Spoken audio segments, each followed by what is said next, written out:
Bonjour à tous et bienvenue dans cette nouvelle vidéo. Aujourd'hui il s'agit de parler des sorties de romans qui m'intéressent en janvier 2020.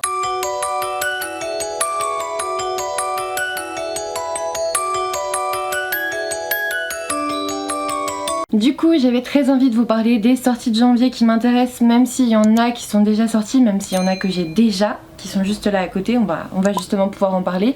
Mais comme j'avais fait la liste, j'avais pas encore eu le temps de faire la vidéo, je me suis dit allez, on va prendre le temps de le faire, même si on est déjà mi-janvier. Il y a quand même dans cette liste 17 romans que j'ai notés, donc on est quand même sur un mois assez fourni.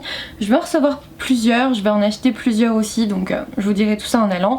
Alors oui, je suis en t-shirt alors qu'on est en janvier, mais clairement je crois que Victor se croit dans les tropiques avec le chauffage. Et oui, j'ai une orthèse, on a fait le déménagement de ma soeur avant-hier, et mon poignet n'aime pas trop les cartons. Voilà, et pourtant je n'ai pas porté grand chose, mais ça a suffi.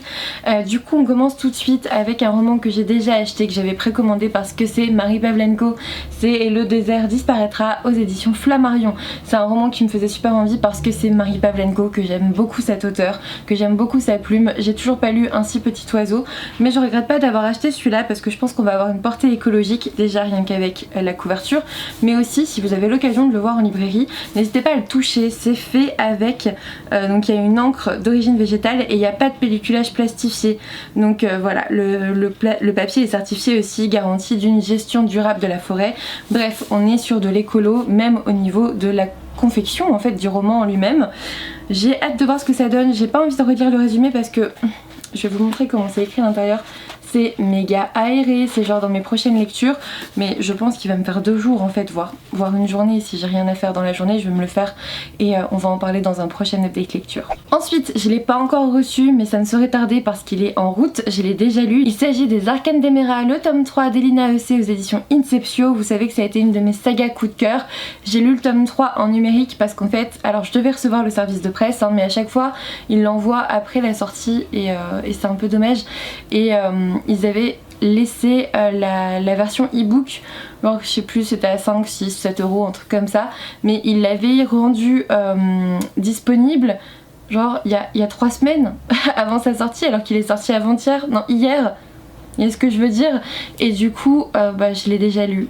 J'ai fini la saga, je suis infiniment triste d'avoir fini la saga, mais je suis aussi infiniment contente parce que c'était génial et on en reparlera dans un prochain update lecture. Si vous connaissez pas la saga, tous les liens sont dans la barre d'infos, vraiment allez voir, ça vaut le coup, c'est une petite maison d'édition, donc en plus vous soutenez une petite maison d'édition qui se lance depuis fin 2018 et l'auteur est génial et le roman est génial, voilà, c'est du fantastique, c'est super, c'est trop bien fait. Ensuite j'avais aussi noté une sortie chez Pocket Jeunesse qui est Killing November de Adriana Matter aux éditions donc Pocket Jeunesse. C'est un roman que vous voyez un petit peu partout en ce moment. Moi je l'ai trouvé d'occasion, donc clairement je sautais dessus, j'ai sauté sur l'occasion. Petit jeu de mots, dans cette histoire on est dans une académie secrète qui va entraîner les gens à, enfin en gros donner des cours d'empoisonnement, de lancer de couteaux, de vol et tout ça. J'ai vu de très bons avis sur ce roman, donc je suis très intéressée. C'est écrit très gros, c'est du Pocket Jeunesse, ça se lit vite malgré les 440 pages.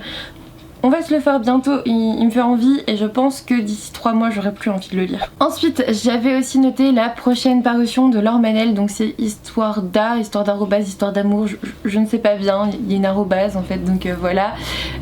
Laure Manel j'avais bien aimé mais sans plus. En fait je l'ai noté parce que j'ai envie de lui donner une seconde chance à cet auteur, pas forcément avec celui-là, je sais pas encore avec lequel je vais lui donner une seconde chance, mais à un moment donné je vais lire un second livre, voir si c'est vraiment un style que je trouve trop simple ou trop prévisible à chaque fois, parce qu'elle a quand même de très bons avis et je trouve ça bizarre que je sois tombée sur peut-être le seul qui soit comme ça. Ensuite j'ai noté la parution de Shadow Scent, ça s'appelle Le Parfum de l'ombre, c'est écrit par P.M. Freestone aux éditions La Martinière Jeunesse. Je vais normalement le recevoir, enfin en tout cas la community manager m'a dit que je le recevrais, donc on verra bien. Je l'ai pas encore en ma possession, je crois qu'il sort très bientôt. Il me fait tellement envie, il va bientôt être question de parfum, du sens de l'odorat, etc. Hein, Shadow Scent, le parfum de l'ombre, on est à fond là-dedans. Je sais plus en fait de quoi ça parle exactement, en fait quand j'ai lu le résumé, il fallait que je demande en fait, enfin que je le demande, que je demande à le recevoir parce qu'il me faisait trop envie, mais du coup j'ai oublié le résumé et je vais attendre de le recevoir, de le lire et on en reparle à ce moment-là. mais il me fait trop envie. Ensuite, pour le coup, j'ai pas encore lu le tome 1, mais il y a la sortie du tome 2 de la saga Hikari. Alors je suis un peu dégoûtée, je vous le dis tout de suite, je suis méga dégoûtée parce que moi j'ai acheté le tome 1 avec la couverture que je trouvais pas franchement méga jolie, hein, autant être tout à fait honnête avec vous, mais c'était une histoire de dragon, je me suis dit allez vas-y prends-le, je l'ai pas lu, mais comme la plupart des romans que j'achète, hein, c'est pour ça que je fais un objectif pile à lire. On va parler beaucoup plus tard. Et en fait, dans Hikari, là, en publiant le tome 2, ils ont republié le tome 1 avec une jaquette, ou sans jaquette d'ailleurs, mais qui est tellement plus belle que la couverture que moi j'ai. Franchement, je suis à deux doigts d'aller demander une jaquette en fait, tellement ça n'a aucun rapport. Et je suis sûre que le tome 2 avec moi, mon tome 1, ça va pas matcher en fait dans la bibliothèque, donc je suis méga dégoûtée. Franchement j'exagère évidemment, c'est qu'une couverture, mais j'étais dégoûtée de voir qu'il le rééditait avec une nouvelle jaquette, avec une nouvelle couverture, le tome 1, alors que justement j'aimais pas la couverture de l'an dernier. Voilà, tout ça pour que ça matche avec le tome 2 quoi. Voilà. Alors oui, il faut un prix découverte à 9,90 et tout, avec ça et tout, c'est génial, mais et moi alors, enfin, voilà. Donc on verra si ça match ou pas, sinon je vais être méga dégoûtée. Ou alors je vous ferai gagner le tome 1 en concours et je le rachèterai, je sais pas, mais ça reste de l'argent jeté par les fenêtres pour rien, ça m'agace. C'est ma faute, hein, c'est ma faute, mais c'est aussi leur faute parce qu'ils ont changé la couverture sans le dire à personne. Et d'ailleurs il y en a qui ont avec jaquette, c'est-à-dire le tome 1 qui leur restait sur les bras avec une jaquette au-dessus en mode tenez c'est quand même la nouvelle couverture.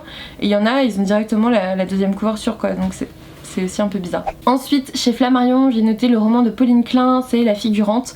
J'ai trouvé le résumé très attirant, j'avais l'impression qu'en fait c'était une jeune femme qui se conformait mais disait pour dire non, elle disait non je préférerais pas, et en fait elle va se marier et je sais pas trop si vraiment elle va se marier, si elle doit vraiment faire ce qu'il faut ou si elle peut faire autrement, et c'est tout ce que j'ai compris du résumé et je sais pas, ça avait l'air psychologiquement intéressant, donc c'est pour ça que je l'ai noté. Ensuite j'ai bien sûr noté le nouveau roman de Manon Forgeton et Jean-Christophe Tixier, c'est En plein vol, c'est je sais plus si c'est un spin-off ou en tout cas une histoire à côté de la première vague, la dernière vague.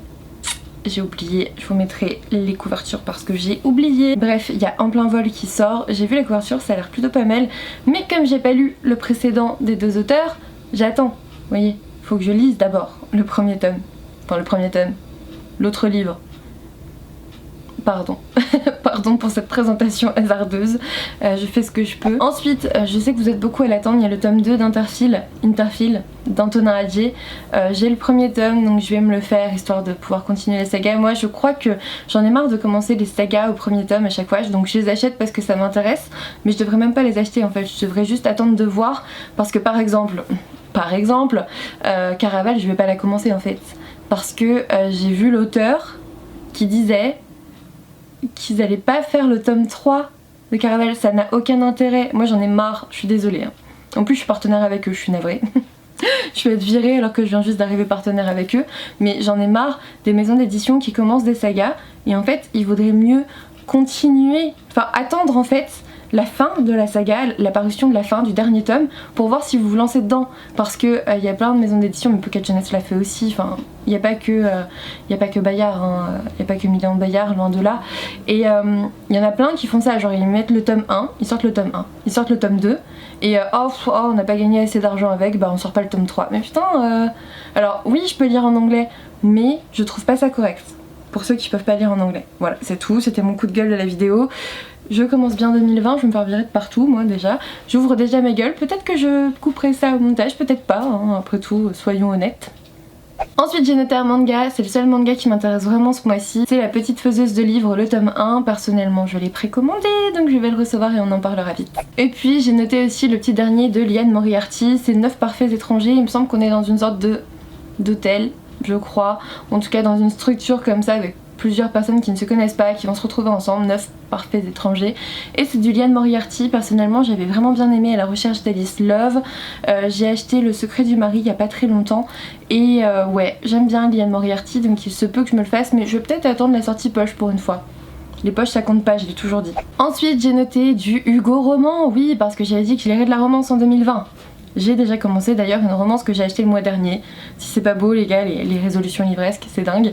Et du coup j'ai noté Eternita, c'est d'Elodie Solare, je sais pas comment on dit, donc aux éditions Hugo Roman dans la collection New Romance. C'est un roman qui me faisait envie.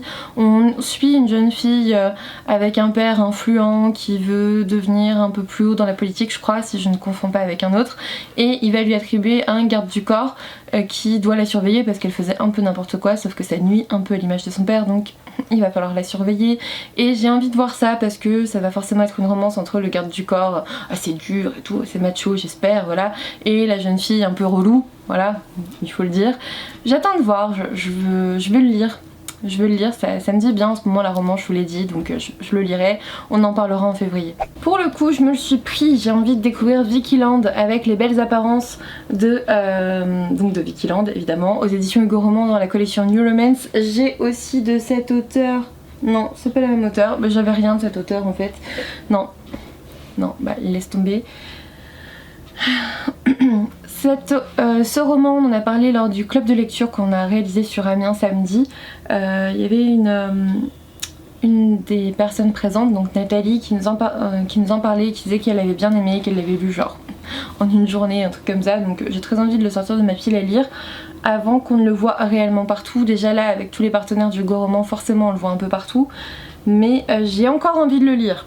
Donc on va conserver ce moment où j'ai encore envie de le lire. Ensuite, dois-je vraiment vous le préciser, il y a le prochain Stephen King, donc l'Institut, qui sort le 29 janvier je crois, de mémoire. J'ai hésité à le précommander, mais en même temps la dernière fois que j'ai précommandé un Stephen King ça s'est pas très bien passé parce que bah, je l'ai reçu, hein, ça s'est très bien passé du côté de mon achat, pas de problème. Sauf que je savais pas qu'il faisait partie d'une série. Du coup j'avais pas lu les 3 premiers, ça n'avait aucun intérêt en fait, vu que j'avais pas lu les 3 premiers, donc en fait j'ai le tome 4 d'une série que j'ai pas lu et dont j'ai pas tous les tomes d'ailleurs.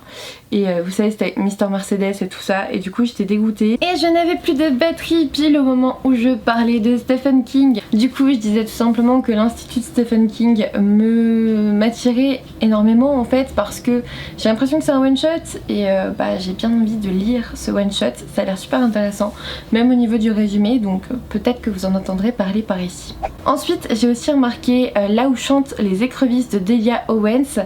C'est un roman qui me faisait de l'œil, que j'ai vu sur le compte de Petite Lectrice je crois, et je l'ai trouvé d'occasion sur Rakuten. Donc bah, comme je l'ai trouvé d'occasion globalement à sa sortie, alors j'imagine que c'est soit quelqu'un de très passionné par les romans qui l'a déjà lu et le revend déjà pour en acheter d'autres, soit quelqu'un qui l'a reçu en service presse. Donc on verra, le colis est arrivé, il faut que j'aille le chercher. Mais ce roman me faisait bien envie, on suivait une petite fille et ça avait l'air assez mystérieux. Elle était dans un village machin, enfin personne ne sait vraiment ce qui se passe autour d'elle.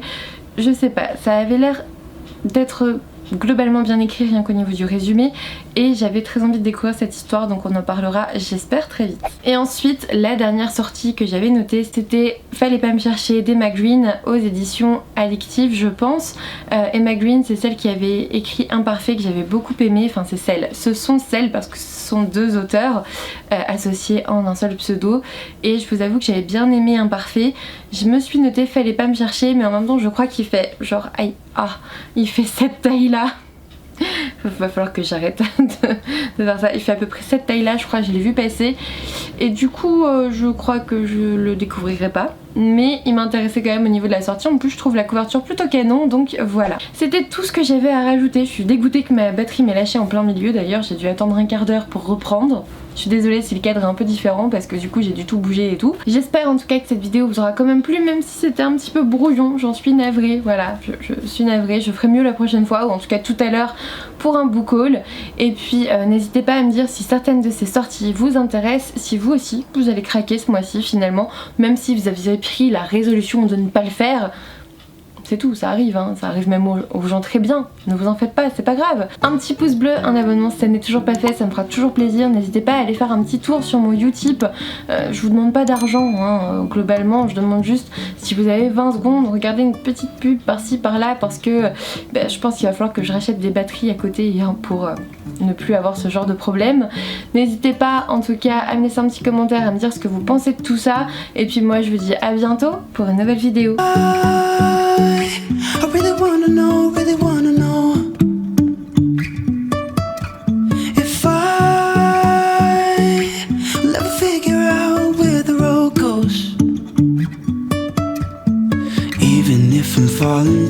I will keep on searching for my